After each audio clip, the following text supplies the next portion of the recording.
बिहार में चुनाव होने हैं, बहुत कम वक्त बचा है। अब चुनाव प्रचार के लिए भी पहले चरण की बात की जाए, लेकिन महागठबंधन में पेच कहीं ना कहीं उलझते ही जा रहा है। हालांकि आज आपको बता दें कि मुलाकात हुई, तेजस्वी यादव से अशोक गहलोत मुलाकात करने पहुंचे। अब उसके बाद क्या तय हो पाएगा, प्रेस कॉन्फ्रेंस किया जाएगा महागठबंधन की तरफ से।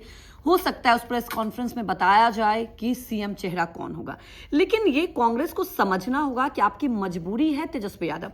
अगर तेजस्वी यादव चेहरा नहीं तो कौन? क्योंकि हम सब अगर देखें महागठबंधन में कोई और चेहरा फिलहाल तो दिखाई नहीं दे रहा। ठीक है, कांग्रेस ने इस बार जमीन तलाशने की कोशिश की, लेकिन क्या वो जमीन इतनी मजबूत हो पाई कि आप अपना चेहरा दे पाए?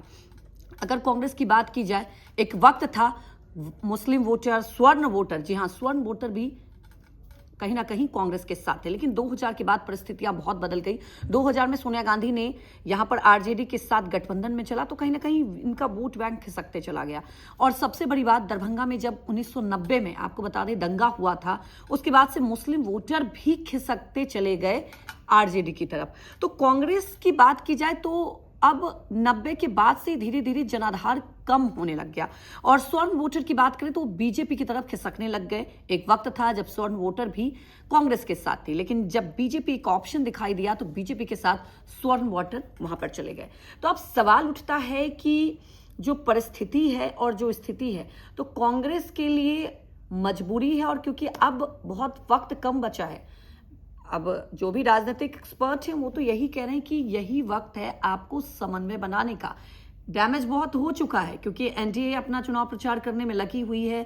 एनडीए में कहीं ना कहीं एक कई बार जैसे तैसे गाहे बगाहे नीतीश कुमार का चेहरा भी कहा जाता है। हालांकि अमित शाह कई बार बयान बदलते हैं, लेकिन महागठबंधन में बहुत ज्यादा डेंट लग चुका है।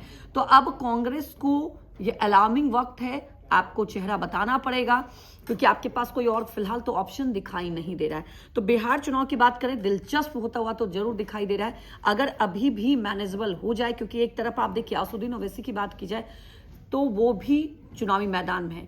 अगर कांग्रेस और आरजेडी साथ नहीं होती तो फायदा हो जाएगा, जो भी मुस्लिम वोटर हैं वो चले जाएंगे असदुद्दीन ओवैसी की तरफ। अगर ये दोनों एक साथ होते हैं तो कहीं ना कहीं सेंध लगा सकते हैं। सीमांचल क्षेत्र की बात की जाए तो देखिए लोकसभा में ये देखा जाता है कि कुछ ऐसे वोटर हैं जो कहीं ना कहीं कांग्रेस की तरफ खिसकते हैं, लेकिन विधानसभा में पूरा समीकरण बदल जाता है। तो इसलिए अब देखने वाली बात है कि वक्त तो बहुत कम बचा है कि क्या महागठबंधन की जब प्रेस कॉन्फ्रेंस होगी तो कांग्रेस ये समझ पाएगी कि आपको तेजस्वी के अलावा और कोई फिलहाल तो ऑप्शन दिखाई नहीं देता है।